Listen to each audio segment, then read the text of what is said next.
Welcome to how to pass your Texas RPLS exam on the first try.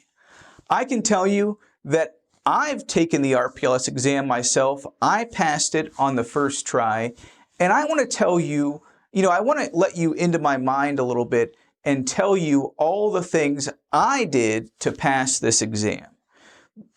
So, number one, you've got to appreciate that this exam it's a tough exam, 50% pass rate, but it is certainly not impossible.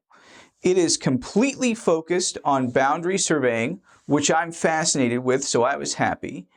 And you've got to really understand that if you got a narrow focus, you're going to be going pretty deep. So get ready. When we talk about boundary surveying, you think about things like legal aspects, which is a big part, priority of calls, junior, senior rights, writing and editing, understanding legal descriptions. Those are all big chunks of this exam.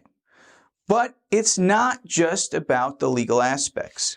You've got Texas board rules, Texas history, Texas land conveyances, like how they convey this property back in the day. And so many people I've talked to have gone into Texas cold because they said, I'm a boundary surveyor, I know how to do all this stuff. And they get absolutely creamed, like ridiculous 20% scores. And that's because they failed to understand that the Texas exam tests Texas content, Texas specific content. And if you don't know this Texas specific information, you are not going to do well at all. So step one, know the categories. If you don't know the categories, you can't study for. Number two, you've got to build a war chest. Now, I am greedy. I am a greedy person. And I'm not greedy in terms of power or money. I'm greedy in terms of exam or land surveying knowledge. And when I moved to Texas, I was really fascinated after reading a short little history book about it. And I wanted to know more and more and more. And I probably learned too much about Texas that wasn't tested on the exam. But the idea here is you've got to gather a war chest of information on all of these exam categories. And if you go above and beyond, and if you really focus on, category 6 is Texas history.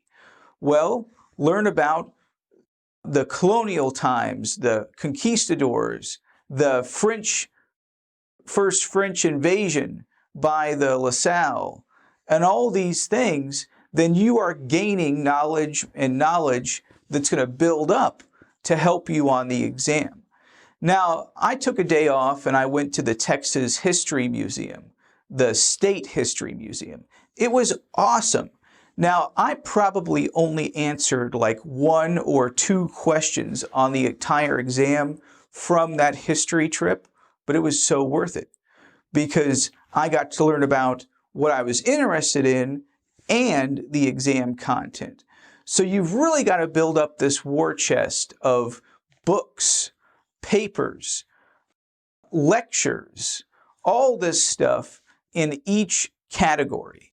And in the Texas RPLS online course, we really try to provide you a miniature war chest for every category so you can get the greatest books, you can get the greatest articles, you can get the greatest YouTube videos, and a lot of content that I made myself as well.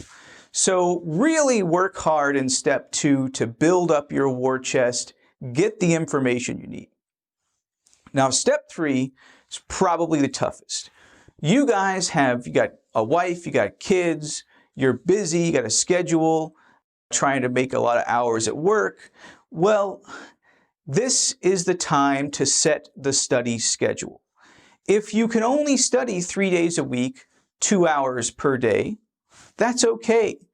Make this study schedule realistic. Make sure you can stick with it for at least 8 weeks. and stick to it.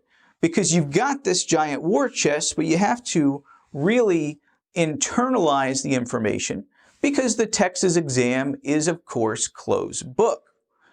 So step 3, get a study schedule and stick to it. And then the fourth and final step is going to be confidence.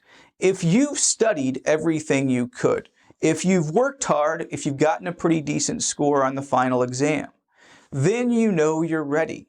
And if you know you're ready, why are you nervous? This is supposed to be fun.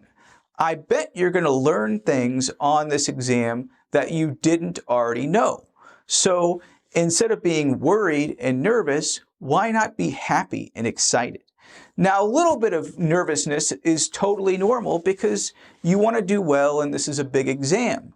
That little bit of nervousness is going to keep you on edge, get you a little bit of adrenaline rush, and get you ready.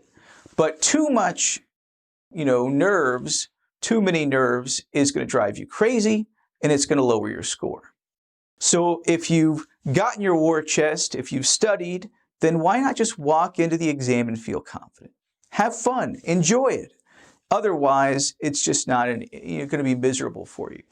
So last step, walk in, be confident, smile, and have fun because this is not the end of the world and you're going to do your best, you're going to pass the exam, and this will all be a distant memory in the near future.